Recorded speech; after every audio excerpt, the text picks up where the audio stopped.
Avant d'aller plus loin dans l'émission, on prend l'avion jusqu'au Japon pour retrouver notre guide à tous. David vous emmène dans des coins et recoins qui vous donneront certainement envie de partir quelque temps sur l'archipel, histoire de voir un peu du pays. Et puis on revient en France car nous sommes quand même gâtés niveau sorties et annonces. Alors c'est parti pour les news.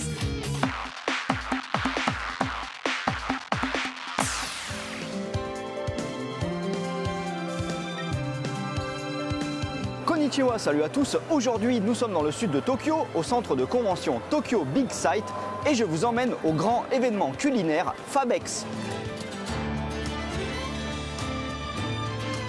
Là, je suis sur un stand de champignons assez intéressant. Alors, ce ne sont pas les champignons que les Japonais mangent le plus souvent, mais quand même, vous risquez de tomber dessus si vous êtes de passage au Japon.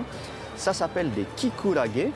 Alors en français on appelle ça des oreilles du diable ou des oreilles de Judas à cause des nervures et de la forme du champignon. Ce sont des champignons qui poussent souvent sur des branches, voire des branches mortes. Et les Japonais les consomment sous tout un tas de formes différentes. Par exemple ici complètement séchés, ici coupés en fines lamelles. Là, ils sont mélangés avec de tout petits œufs de poisson et un peu de sauce soja, c'est super bon. Et à côté, on peut également les consommer avec des noix et du sésame.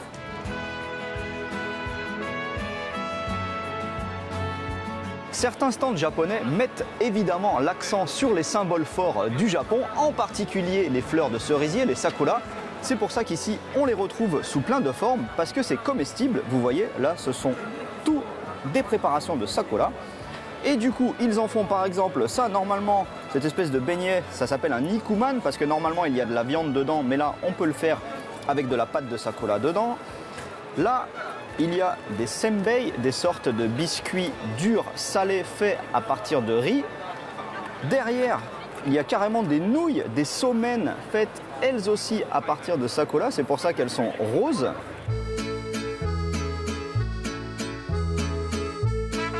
Bon, je vous raconte un peu ma vie. Je me suis fait limite avoir. J'avais envie d'une glace, donc je me suis précipité sur ce stand. Mais en réalité, ici, ce ne sont pas des glaces, ce sont exclusivement des légumes qui sont présentés sous une forme un petit peu écrasée, limite purée, on va dire. Mais c'est pas grave, ça m'a permis de découvrir des variétés que je ne connaissais pas, notamment ça s'appelle Inka no Mesame. C'est une variété de pommes de terre assez douce et assez sucrée qui pousse notamment tout au nord du Japon, sur l'île d'Hokkaido. C'est très bon. Et à côté, la version limite purée des edamame. Edamame, normalement, ce sont de gros haricots verts que les Japonais adorent manger à l'apéritif.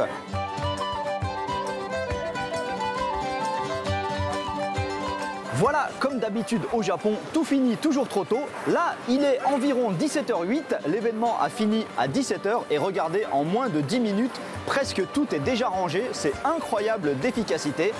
Bref, c'était quand même un super événement. J'ai mangé plein de trucs intéressants. Allez, à plus. Ciao.